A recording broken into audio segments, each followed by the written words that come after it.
Nathan has the runner. Daisy Pearce in space inside 50. If Bannon just kicks the ball, she backs her pace in, takes 2 bounces, runs to 30. This will be a wonderful goal. Coast to coast footy from the D's. Kickers have got nothing to go to. Blackburn through Bilardo, generates the kick. Who else? Benelli May. Now another chance for them to go forward. Guest kicks it to Truce and up. Oh, wide. Ali McKenzie with a hanger. Zagetti again. Strong Zagetti. Oh, great body work from Lachlan. Chance out the back on her left boot. Brilliant. Celebrates with the fans on the hill.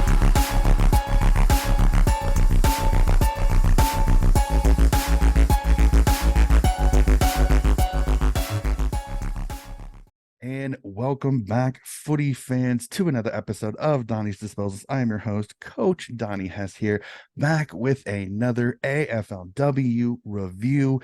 We are covering round 3, an interesting round of footy, some great results, and joining me as my co-host for the round, the captain of the Woodville West Torrens women's side, and an amazing chat I had earlier this year, Miss Annie Falkenberg. Annie, great to see you again. Great. Yeah, you too, Donnie. Great to be back on the podcast. Awesome. It is great to be able to chat AFLW with players who play the game of footy, especially on this. It is so great to get your insight and kind of the little things that you see. So before we jump into the nitty gritty, we break down each of these games. Just a quick kind of small overview, your thoughts of round 3.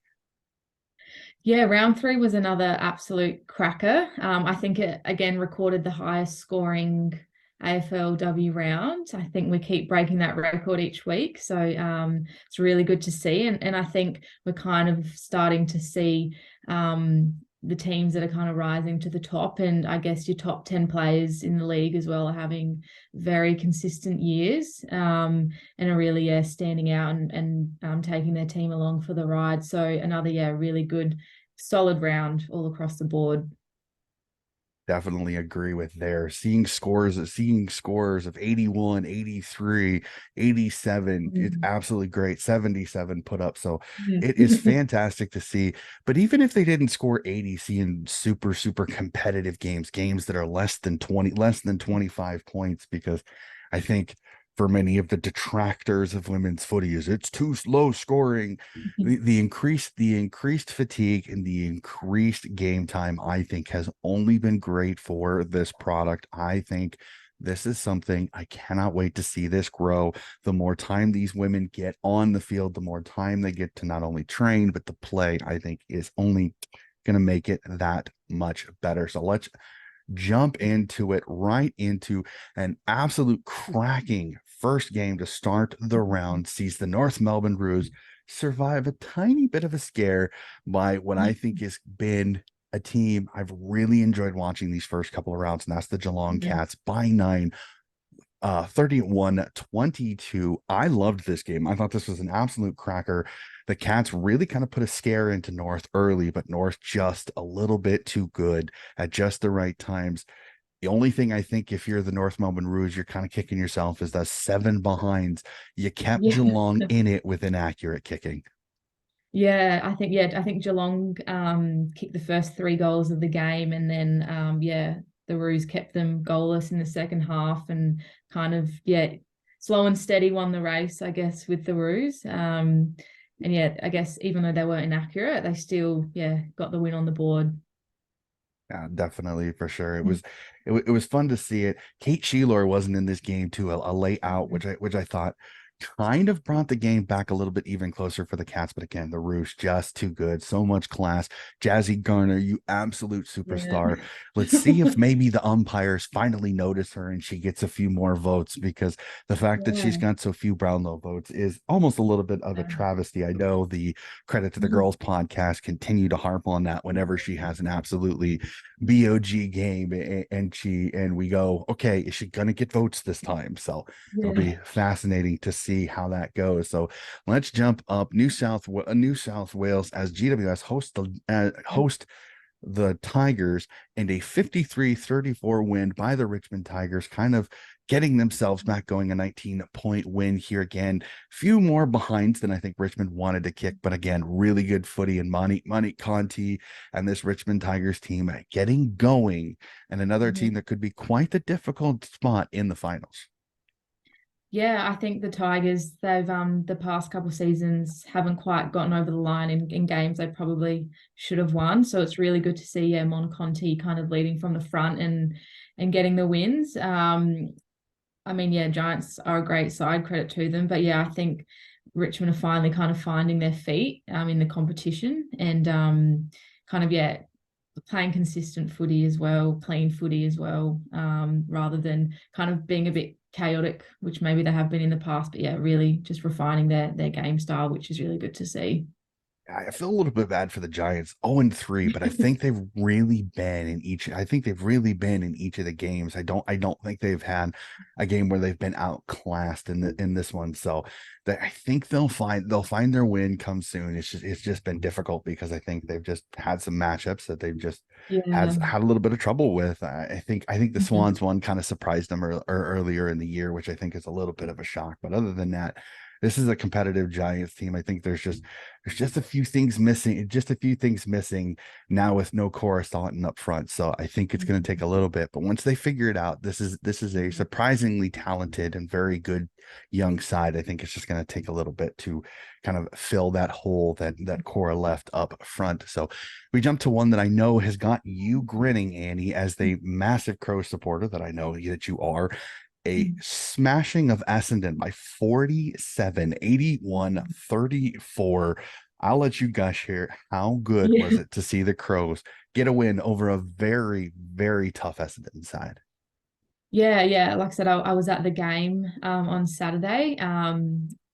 Just a little shout out to Leah Cutting. She used to play for Woodville West Torrens. She debuted for Essendon on the weekend, so it was great. We got lots of the girls out to support her. Unfortunately, they didn't get off over the line. But yeah, the Crows, like, wow, they really wear teams down. I think they were down going into the second quarter, but they just kept piling goals on, real consistent goals as well, across all four quarters. Kind of didn't take the foot off the pedal, which was good to see. And yeah, Essendon, I think they tried to put Bonnie Too Good behind the ball a bit to kind of help alleviate, or provide some more presence aerially in the second half. But yeah, Crows kind of outworked that and were able to keep piling on the goal. So another really great performance by them.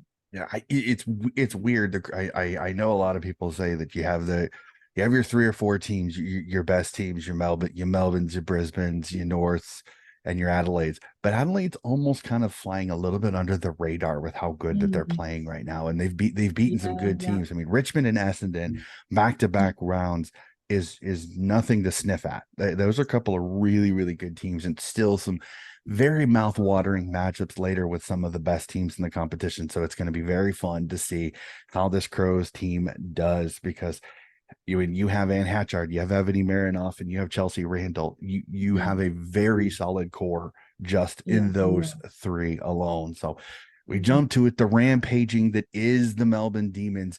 I was a little worried that this game would get very, very ugly, but the Duggies gave themselves a nice little showing, only falling by 42 to the Melbourne Demons, 83-41. A little bit of wayward kicking by the Melbourne Demons is probably one of the reasons why this was not as ugly as I was worried it could have turned out to be.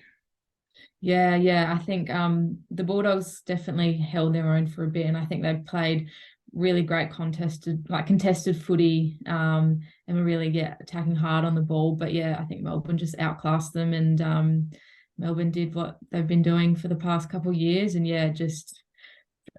drove that game home for them.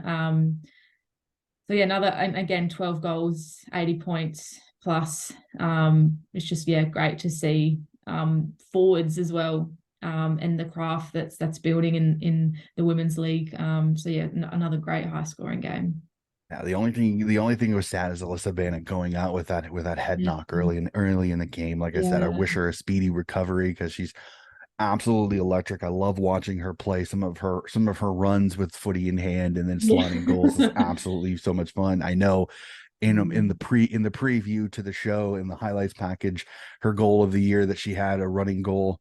I think Mhm. it was against Richmond, is in the highlights package to start off. So she's one of my favorites to watch. So that is why I hope her nothing but a speedy recovery at that. We'll jump out west to Fremantle hosting Mhm. the Hawthorn Hawks, and this was an absolute cracker. I really enjoyed Mhm. this game. A good one. I think this was a tipster's nightmare because many people, the Mhm. Hawks with Emily Bates and Greta Bodie have really stepped up and improved, and a Fremantle team that I think we're still trying to figure out a little bit as the Dockers get a 13-point win at home. Anya Tighe with 3 goals in this game, a fantastic showing by the Irish woman there. And I Mhm. thoroughly enjoyed this game. Again, Beck Honard knows how to coach this team. They're going to be scrappy. They're going to be tough, just falling a little bit short to the Dockers. And Kara Bowers, the tackling machine that she is, so much fun to see her back. Yeah, no, another great game. I don't know if this was the game where the conditions were a bit windy. I'm not sure if it was that game, but yeah, I think Freo, yeah, one of those teams that we haven't maybe spoken about much in the past couple of years. But really good to see them coming together, finding some form and just yeah, putting out a solid effort in tight scoring contest as well. And yeah, how do you say, is it Anya? Is that how you pronounce it? Yep. Anya? Anya Tighe. Yep. Anyatai, yeah. Yeah, great to see, yeah, her have a moment.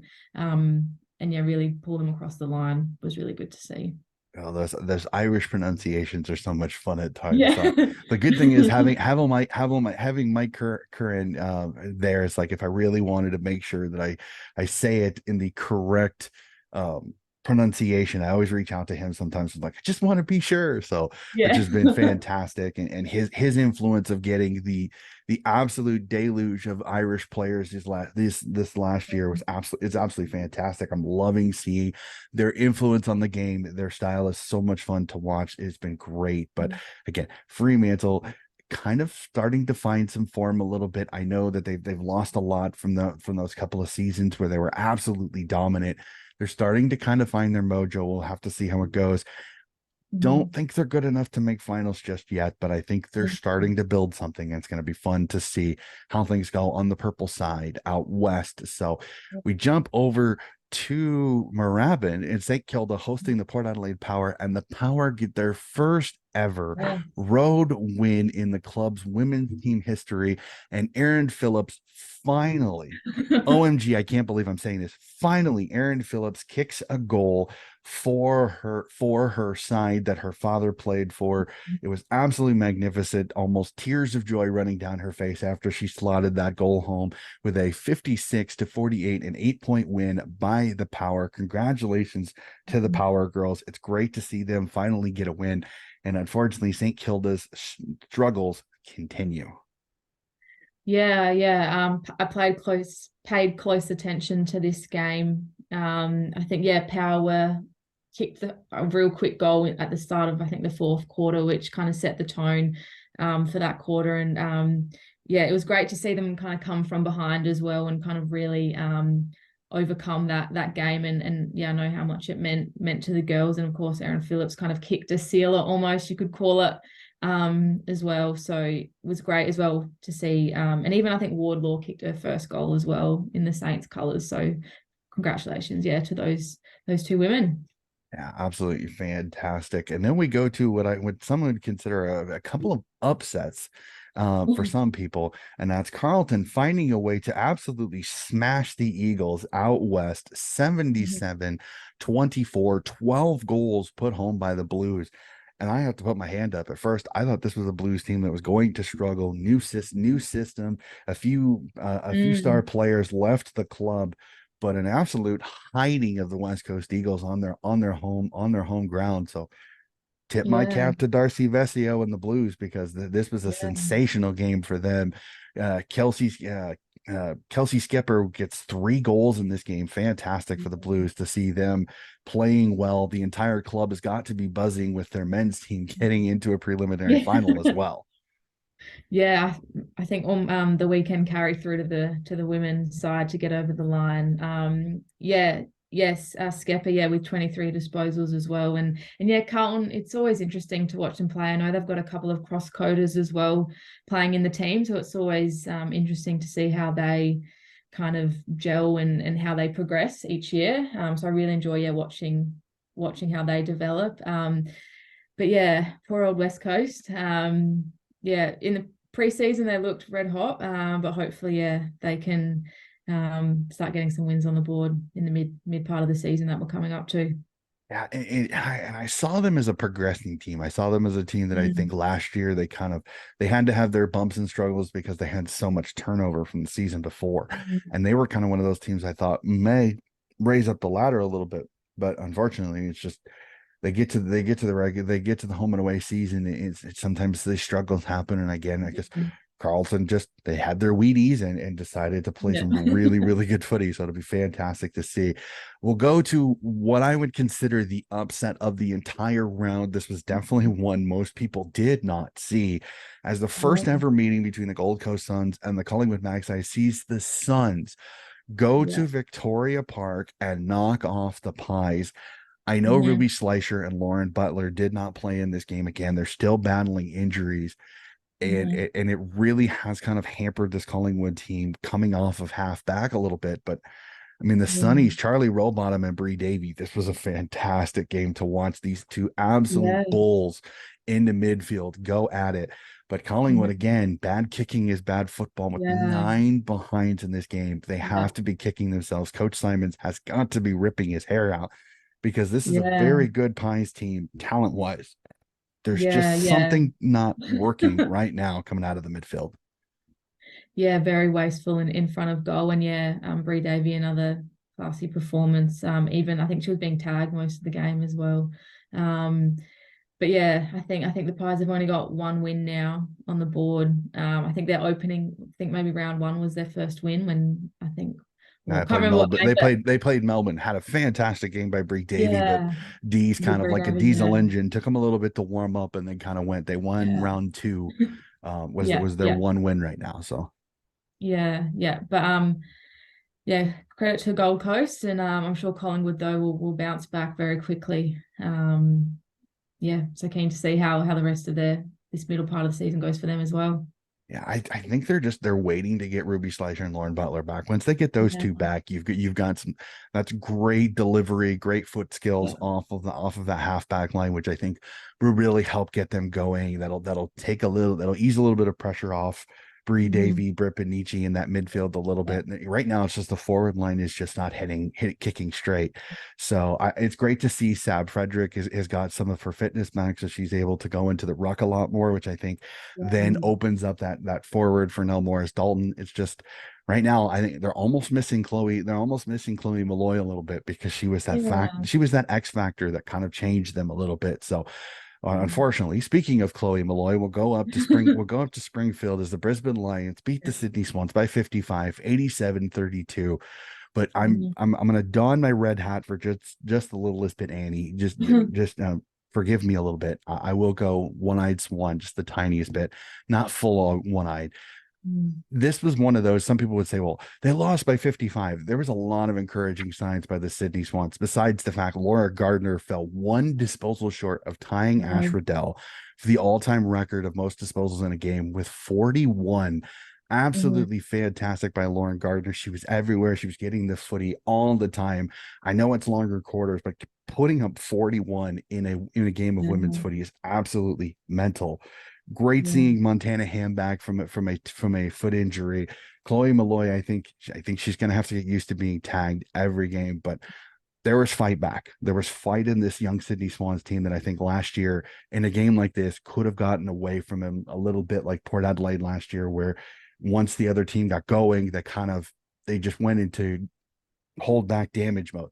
Sydney kept mhm. attacking. I absolutely loved it. Brisbane just too good, so classy. Dakota Davidson slotted one from the pocket. I had to go. I'm gonna tip my cap to you, young lady. That was a fantastic goal. Chelsea Hunter with some absolute magic. Ali Anderson again, another great game. Sophie Conway from the wing kicks 3 goals. So Yeah. there's nothing I can get angry about. This is a very classy Brisbane Lions side. Despite their losses of Emily Bates and Greta Bodie, they're still going to be right there when the whips are cracking come finals time. Yeah, no, I agree. Another classy performance from the Lions, and yeah, great to kind of see all their kind of core players have a brilliant game and come together, and kind of seeing how damaging they are when all their players are on. And yeah, just going back to, I think was Laura Gardner. She's only 20 years old, so to get 41 touches at age 20 is quite impressive. So yeah, tip my hat off to her as well. Well, and I think she used to be with the Cats. I mean, look at that Cats midfield with Nina Morris and Amy McDonald, Georgie Pasparkas. The Mm. reason she left Geelong was because she's an inside mid. She gets the ball, she gets an out. She's great with disposal. She just couldn't get game time. So it's like it's scary to think like Lauren Yeah. Gardner could be just one more cog in the Geelong Cats midfield. But Mm. she dons the Swans jersey because she wants a little bit of me time. This is the one time being a little bit Yeah. selfish. It's not a bad thing. And as a Swan supporter, I remember hearing all off season Gemma Bastiani and a few of the podcasts I listen to. There's a fantasy women's podcast that I keep an eye on, and they gushed Mm. about Lauren Gardner saying if her VFL form finds its way into AFLW, the Swans fans are going to enjoy having an absolute disposal machine. She gets to the footy, she finds it, she disposes of it. My only gripe I have is sometimes her disposal is not exactly the most accurate. That's the only thing that I would say, is that her kick needs just a little bit of work. But again, she's getting more time on field. I think that'll progress as she has more time with her teammates. So it's fantastic to see. I see positives as a Swans fan, but again, Lions just so good. 14-3. I just you tip your cap and you think the Swans didn't lose by 70, 75, 80 like they could Mm. have done last year. So Yeah. that is going to do it for the 9 games of this round 3. Fantastic. Again, high scoring, absolutely fantastic. I think it's nothing but good for the women's year. So we jump to burning questions. These are some questions that have been rolling around in my head since the last game ended at about 3 a.m. come here in the States. So I ask you this, Annie, except for a few blowouts that have happened this year, this has been a very competitive season in season 8 so far. I know we're only 3 rounds in, ladies and gentlemen. Stay Yeah. with me here. But as a female footballer in the AFLW, is this encouraging for the growth of women's footy that I know has grown just absolutely in leaps and bounds since 2017 and the beginning of AFLW? Yeah, it's great as well to see, yeah, high scoring, more game time, games are going for longer, people can watch more footy as well. It was kind of, I guess, maybe the last piece of the puzzle in women's footy was to, allow us that extra time to play. And we've seen, just with those extra minutes per quarter, it's just blown out of the park, really, the amount of the goals that are pouring in. And I guess we now have all the women playing now have the opportunity where they can go into halftime down 2 or 3 goals and still have an opportunity to come back, whereas we saw a 2 or 3 goal lead in women's footy was almost equivalent to 5 or 6 goals. So it's allowing the games to be a bit more interesting, allowing teams to have time to come back, and making it just a better game to watch. So it's amazing, and no doubt that it'll just these results will continue to pour in for the rest of the year. So, and I'm going to throw this in too, and I know anybody that watches my podcast knows, I had the pleasure this year of watching SANFLW, watching your team with Woodville West Torrance, watching Norwood, and all the entire competition. Your competition at the SANFLW level, I think, has only helped progress this, because it was amazing watching the SANFLW this year with this absolutely sensational young superstars, including one on your team, Miss Sinead Goody, who I cannot wait for some people in AFLW circles to see, because this little ripper is so much fun to watch.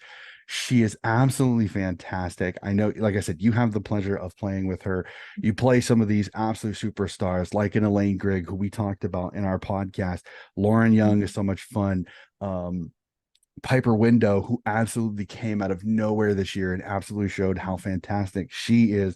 some young superstars in all of these teams. I cannot wait to see some of them don Guernseys.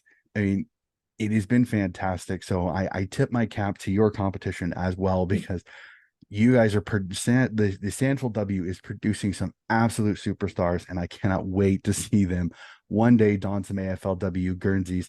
I wish maybe I could steal a few over to my beloved Swans, but I know that most likely they will end up with Power or Crows jumpers, but I will still enjoy watching them play just as much. So a huge shout out to you and Coach Norrell Smith, because what you guys are doing too is only helping this league and competition grow.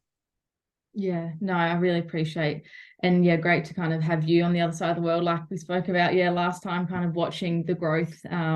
It's we really appreciate having support internationally that are noticing, and yeah, just the talent coming through is unreal, and can't wait to see them play it at the top level, hopefully next year.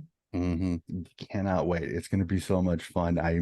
I've been seeing the praises of many the Sinead Goodies, the Piper Windows, to some of my friends that I know don't keep track of the state leagues as much. And I said, you're going to enjoy some of these youngsters in the Sandful W once they become AFLW. Hello, Peppermint. You decided you wanted to make your connection onto the podcast as well. She's got to make sure she gets her weekly appearance on the podcast. So those of you that are fans of Miss Peppermint, yes, she's up and awake again the early mornings.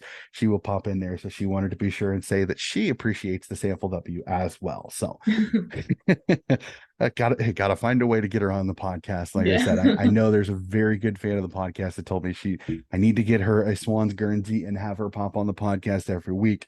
I don't know about that, but it is sure fun to have her here, even if she is a little squirrely here in the early morning hours. So we jump to it. We have 3 unbeaten teams, Annie, and it's very interesting to see, because they are 3 of the best. We see Adelaide, Melbourne, and North Melbourne all undefeated. Which team right now, if you had your crystal ball, which team do you think stays undefeated the longest? Oh, I mean, taking my bias cap off, I probably would still go for the Crows. I think I kind of doubted how they'd come into this year. They've always been in the top 2 to 3 for the past, since they've come into the competition. But they're just such a well-oiled machine. I can't really see any cracks in their system at the moment. They've got players that can play midfield, forward, back, all across the ground. They've got such flexibility with the players that are coming up through when players go down as well, that just slot right in.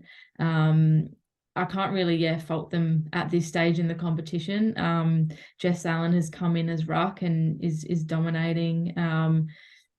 You've got your core midfield. Their key forwards are playing amazing, and their backline's pretty solid. So probably a little bit biased, but I think I'm going to be saying the Crows.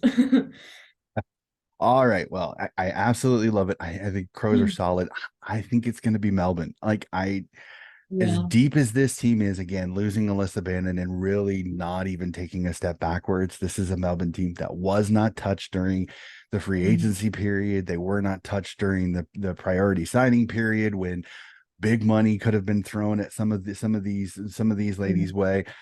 I worry this is a Melbourne team that I'm not sure if there's a team in the competition that can beat them. And again, this is no shot at the Crows, no shot at North, but this team is deep. They're talented.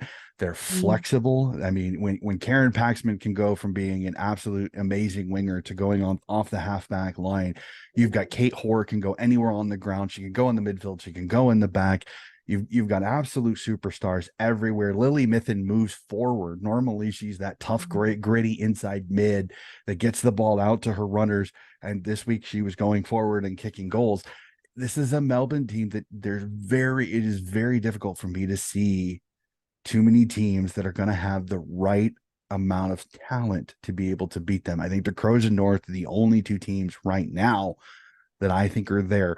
Collingwood has the ability once they're fully healthy, but unfortunately they're not fully healthy right now, and it's going to knock them back up maybe a rung or 2. So it'll be fascinating to see. I think it's Melbourne, and I worry it could be Melbourne the entire season. In my preview, from the Soaring to New Heights podcast. I know Liam is very high on Melbourne, thinks that they could go undefeated this entire year. That is how much confidence he has in them. I can see it. If even last year they had their struggles early, but they warmed up as each of the games went on. They got stronger as the games went on. Brizzy is one of those. I worry that the loss of Emily Bates and Greta Bodie may hurt them a little bit come finals time, when two less experienced heads are on the park. But it is very difficult. But I agree with you. The Crows could be right there. I know everybody's talking North as the number one team, but I mean, when you have Ebony Marinoff and Hatchard in the midfield, you instantly have an advantage over most teams. So it's going to be fun. It's going to be a 3 to 4 team race for this premiership. It's going to be absolutely magnificent. The finals are going to be absolutely just, I mean, grab your popcorn and just enjoy it, because it is going to be fun footy to watch. And especially once these teams start seeing each other, it is going to be absolute box office to watch for sure. So you kind of gushed a little bit, and you took a little bit of momentum of my next question, because when I know that my co-host is a fan of a certain club, I like to ask a question specifically about that club. So Crows look like a very, very solid team again this year, which doesn't shock me a bit. As a supporter, do you think they can compete for a premiership this season?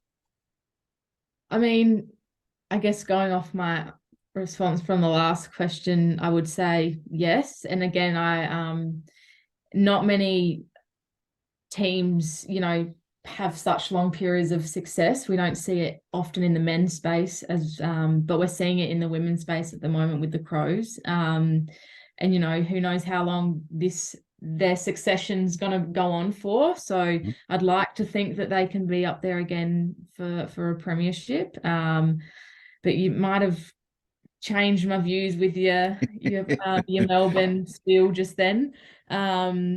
I'm not yeah, trying to. I'm not yeah. trying to. No. Trust me, I'm But not trying to. I adore the Crows. I think what they have done shows the consistency and the ability to do it. They have the absolute superstars, like I said, Anne Hatchard, Ebony Marinoff right in the middle. I mean, that's an instant advantage. Chelsea Randall is your absolute warrior. She can go anywhere on the ground. She can go forward. She can go back. She can play anywhere on the ground. You're starting to see the emergence of Neve Kelly, who came over from the West Coast Eagles. I think she's been absolutely fantastic for this team. She's given them some youthful run. Tia Charlton is starting to play super well. Caitlin Gould has found her kicking boots, kind of replacing where when Ash Saint used to be with the Crows. There's just some unheard Crows that you don't talk about as much as your superstars, as your Hatchards, as your Marinoffs, that I think are playing really, really well. Again, it's early in the season. We'll have to see, does injury tolls go on them? They're going to be there. I think that this is a team that preliminary final, I think, is almost bare minimum for this Adelaide Crows team. I think getting to preliminary final is there. Getting to a grand final, it's who do you get? Because when you face these matchups of Melbourne, North Melbourne, and Brisbane, can you get the wins? Last year, Brisbane gave Adelaide absolute headaches because Brisbane runs and runs and runs and runs. They just tire you out if you can't make them play defense. If you can't take a little bit of their run out by making them defend the ground, they will just run you into the ground. Every team finds that out very quickly, as these Queenslanders just do not want to stop running. So it's going to be fun. Melbourne is just absolutely dominant. They've got talent all over the park. They've got a great spine. It's going to be interesting to see. And North Melbourne, when they are fully healthy, are like the land of giants with Sheilor and King and Randall up forward. So it's going to be fun to see how the Crows handle this, because this is a year where they've got several challengers. Usually it's Adelaide and Melbourne, or Adelaide and Brisbane. Well, so this year having 3 other teams to compete with is going to be fun. But I think preliminary final at the least, there's an absolute possibility you can win a flag with the midfield that they have. So I'm very confident they're going to be there when the whips are cracking. The question is, can they get to a grand final to have a chance to win a premiership? I think so, but it'll be fun because there's some really good teams. And then you've got sleepers. Geelong, I think, is a sleeper. I think they gave North everything. They gave North everything they can handle. I think Richmond is still getting there. They're still kind of finding their groove a little bit. Katie Brennan up front. Ellie McKenzie there, Mon Conti again, absolute superstar. It'll be fun to watch that. Collingwood, when they're fully healthy, could be a matchup nightmare with Bree Davy because of the bull that she is. And keep an eye on the Sunnies. I think Charlie Rowbottom and that group are starting to find some form there. So it's going to be definitely fun to see. Can the Sunnies get there as well? And Essendon is the team of the. I'm interested to see how they go because Bonnie Too Good, Maddie Prasparkas, those two are absolute superstars. I'm sitting here licking my chops. Cannot wait for the rest of the season because this is going to be so much fun. There's going to be upsets. There's going to be some surprises. There's going to be shockers. I just cannot wait to see how this goes. So now that we've gushed over almost every single team in the competition, it seems like let's get to my favorite part. I love doing this. I'm not sure if you keep a track of this, Annie, but each week I do a team of the week. I started doing it in the men's, and I thought, you know what? I really want to do it for the women's because it'll help me learn more names of some of these players, learn the game a little bit more. So what I do is I put together a team of the week. I do statistically and watching the game, and I pick some of the best players from each of the positions. So wings get a little bit of love, defenders get some love, not just throwing in midfielders into the defensive line like they do in some of the All-Australian teams. So this is my team of the week statistically and kind of how I've seen through the week. So I'm interested to see what you think of this. So since I am a coach and I know I told you I chat back and forth with Narelle Smith, you got to start on the defensive side of the ball. So at fullback, from the Geelong Cats, Claudia Gunjaka, and the Western Bulldogs, Kate Lynch. And the halfback line sees the ever reliable North Melbourne's Emma Carney, GWS's Chloe Dalton, and Melbourne's Maddie Gay. On the wings, see both Brisbane Lions wings of Sophie Conway and Orla O'Dwyer. In the guts, we see Alice Parker of the GWS Giants, Adelaide's Anne Hatchard, and Essendon's Maddie Prasparkas. In the ruck, we see Bree Moody from the Carlton Blues. At the half-forward line, sees Jamie Stanton, Kate Hoare, Chelsea Hodar, and OMG, I forgot to write down the rest of my forwards. What the heck am I doing? I can't right off the top of my head. I'm totally, absolutely brain farting on this one. So I must apologize. I must apologize on that one. I usually write this down on my list, and I probably got into a rush last night, forgot to finish it. So we'll jump to the bench. On the defensive side, sees Brisbane's Jade Ellinger. In the midfield and the guts, Karen Paxman of the Melbourne Demons. At the ruck, Ali Morfitt of the Sydney Swans. At forward, Melbourne Kate Hoare. And my utility, because I have to have 5, because I do it exactly as the women do it, my utility is the Western Bulldogs, Christy Lamb. So my apologies on not finishing that team. I know I have at least 2 other I have 2 other names in the forward line, and I'm trying to in the back of my head go through who I had there. So that's maybe was it Anya Anya Tig, yep. Anya Tig was the other one because almost all of the players that made it in had at least 3 goals because there was Danielle three, well. yeah, there was a couple of 4s. Jamie, like I said, Jamie Stanton, Kate Hoare, and Chelsea Hada all were there from last week. And then, Anya Tig, and there's one more, and I cannot remember who it is. Is it Skepper?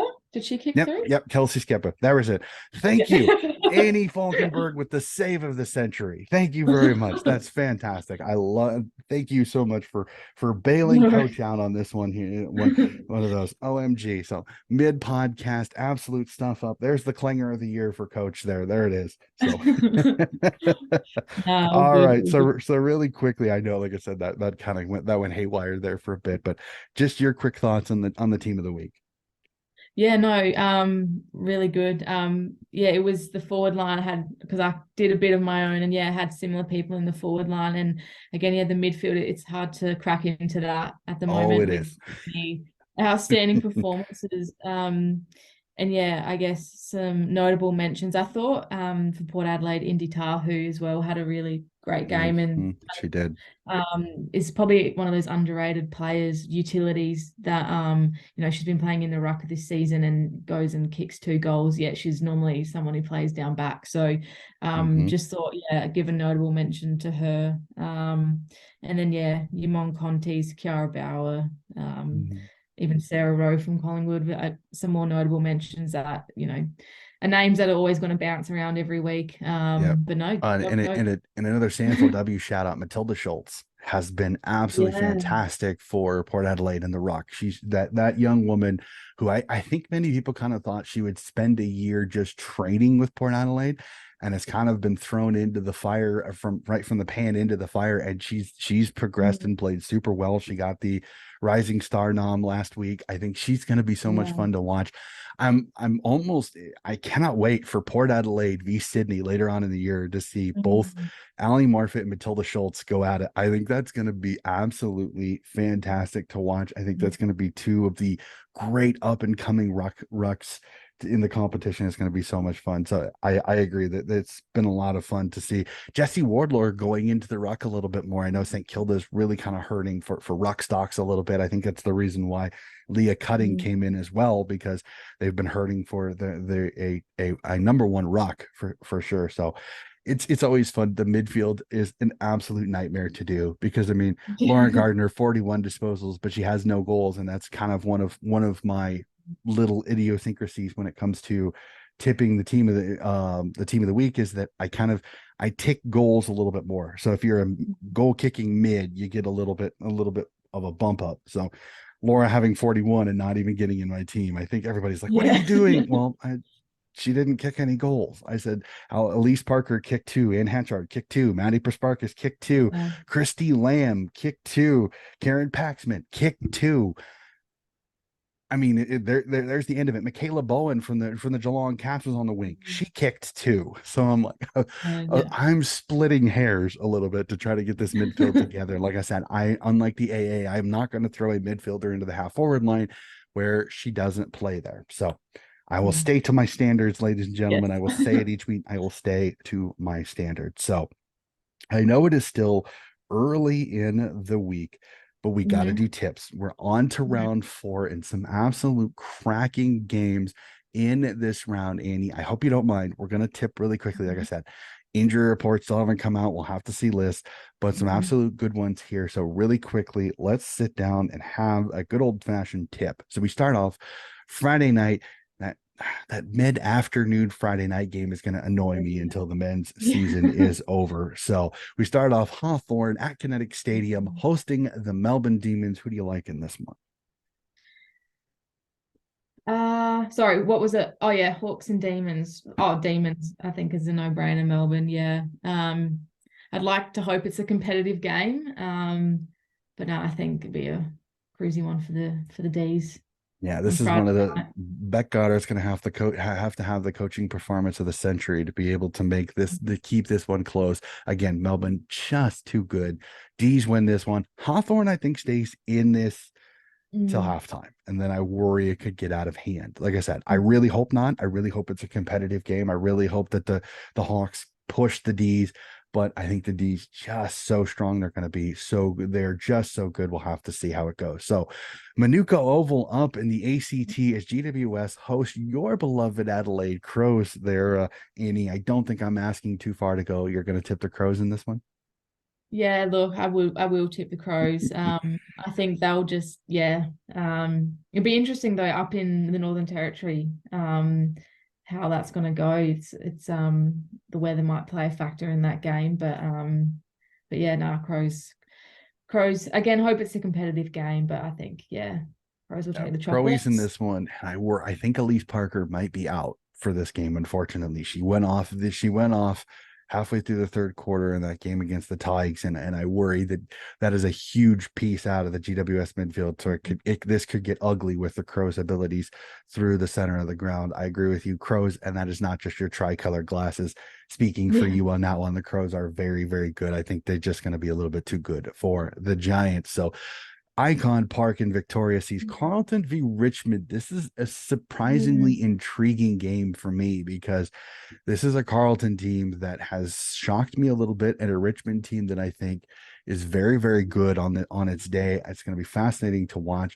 I'm going to tip the Tigers in this one. I think their superstar power of Mon Conti, Grace Egan, and Ellie McKenzie through the midfield is going to be a little bit too much for Mim Hill.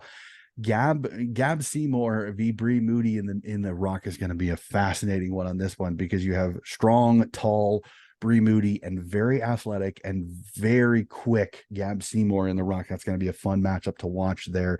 Tigers just a little bit too good for me on this one, but I think this could be surprisingly competitive. Yeah, I mean it's a Carlton home game, so it might be good to see Carlton get across the line. But yeah, both coming off really impressive wins, so I think I'll go Carlton. I'll go the Blues, Ooh, an and hopefully upset. I that like it. momentum can, hopefully that the men's team gets up as well again. It'll be interesting for sure. That's a tough one. Carlton at Brisbane. That's a tough one there. That's a Yeah. very tough one there. So, all right, we go to Alberton Oval. This is going to be another interesting one as the Port Adelaide Power host the Cats. The Cats coming off that tough win against North, tough loss against North. It'll be fantastic to see how it goes, and how on this one, over in SA at Alberton Oval. Any chance you could slip over and catch this one? Yeah, I think I'm available at that time. So yeah, haven't actually been to a Port home game yet. So might have to make my way down to Alberton Oval. It's not too far from where I live actually, probably only a 10-minute drive. So yeah, but I think it'd be great to see Port get their first back-to-back wins. But yeah, Geelong, they're coming. I think Geelong, they'll definitely, after their loss to North Melbourne, will be hungry for a win. So I'll go Port Adelaide, but maybe I think Geelong might challenge that though, and wouldn't be surprised if they win as well. I'll tip the Cats in this one. I think their midfield, the midfield's going to be interesting on this one, just because this is a young midfield matchup. I mean, Abby Dowrick and Hannah Ewings versus Amy McDonald, Nina Morris, and Georgie Pasparkis. This is going to be fun. And then throw Aaron Phillips into the middle. It's going to be absolute star power through the center. I think the Cats just have a little too much talent overall in this one. But I think Port stays in this. I think Port plays this super competitive. I think this is tight till the fourth quarter when the class of the Cats just gets to be a little bit too much. But this one's going to be fun. Ash Saint and Gemma Houghton, this is one of those, if they can get some service, can cause some damage. And Chloe Shear and Jacqueline Perry on the other side. This is going to be one of those, which team gets more service. It will be the key to this one. So we jump to New South Wales and Henson Park, as long as I can say it correctly. Sydney Swans v the West Coast Eagles. I am not being just red glasses, one-eyed Dottie here. I think the Swans win this one. I don't like the Eagles without Sarah Lakay in the middle. I think this one is going to be tough. I know Wake Fair is a very highly sought after youthful ruck, but she's going up against Allie Morfitt, who is in absolutely red hot form. I think Chloe Malloy and Laura Gardner have a field day through the mid. I think this is going to be fun. Swans win this one. Eagles stay in it for most of the first half, and I think the second half, the Swans class just comes a little bit too much, which is interesting to say for a team that has only won one game in its entire existence. Swans win this one, but I think this is a good game. Yeah, I agree. I think Sydney will come out on top. Got a soft spot for West Coast though. So yeah, but this might not be the win they're looking for. But again, yeah, hope it's competitive. But yeah, I agree. I think Sydney will come out on top. All righty. An absolute classic. I am so angry. Again, one of the best games of the round is playing at the same time as the Swans game. And that is Kangaroos v Lions at UTAS Stadium in Tassie. I'm so angry about this because I'm tired of these really good games going on at the same time as my Swans game, because I must watch the Swans. So I will definitely be watching this one on delay a little bit later. Kangaroos v Lions. I'm tipping the Roos. Not only is it in Tasmania where the Roos seem to never lose, but I think this is one of the few teams that I think the way the Kangaroos are built, they can handle what the Brisbane Lions bring with the old heads and experience of Emma Carney and Jazzy Garner on this one, and then the absolute towers of their forwards and Sheila or Randall and King going forward. I think the North Melbourne just a little bit too good, but Brizzy is going to give them everything they can handle. This is going to be an absolute match of the Titans. Yeah, no, I think I completely agree with you there, North. I think we'll come out on top. Very interesting game. Yeah, I'll probably be watching if I'm not at the Port game, yeah, that one would probably be my match of the round. So yeah, very keen to see the result for that one. Yeah, I will not disagree with you on this one. Up to Windy Hill in Victoria, as again the second home game for the Bombers at home. They host the Fremantle Dockers. I think the Don's just a little bit too good with this one to some of the class that they have, but I think Fremantle gives them a quite the test on this one. But I think the Don's just a little bit too good. Yeah, I think yeah, they've both got 2 wins on the board, so they probably both kind of see this game as kind of setting them up for the mid half of this season. Yeah, I think again I might go the Dons, Essendon. Yeah, I saw some great stuff from them over the weekend, so see hopefully they can put together a full 4-quarter performance and yeah, get a win at home. Definitely, for sure. An interesting one as our SEA Park sees St. Kilda v Collingwood. And I think all of us remember the massive trade between these two sides. See Steph Giacchi and Jamie Lambert move over to the red, white, and black of St. Kilda. This will be fascinating to see. Collingwood Bree Davy is that X factor there. I think Collingwood just a little bit too good, but I think this is surprisingly close. I think St. Kilda pushes a Collingwood team that until they get Schleicher and Butler back are a little bit weak and a little bit susceptible. Collingwood just a little bit too much talent, but I think St. Kilda is surprisingly in this one a lot later than people expect. Yeah, it'd be great to see Saints get up. Again, have a soft spot for St Kilda in the men's side in the men's league. So also have a soft spot for them in the women's league as well. So but yeah, it's going to be a great game. But I think I think Collingwood are going to get on top. But again, great to see Saints get their first win of the season. All right. And last but not least, a game that has really taken on some intrigue for me at Heritage Bank Stadium up in Queensland as the Gold Coast Suns take on the Duggies. Your thoughts on this one? An interesting matchup here.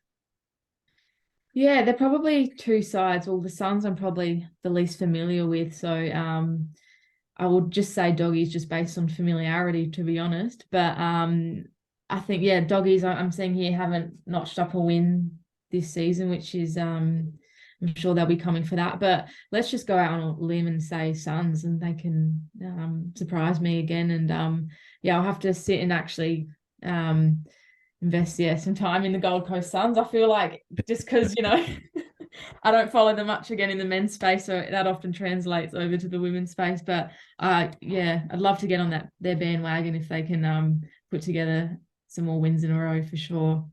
I'll tell you this. There are several up in the Gold Coast that I think you would genuinely appreciate. Besides, I think most people know Charlie Rowbottom, the sister of James Rowbottom of the Sydney Swans, but she's an absolute beast.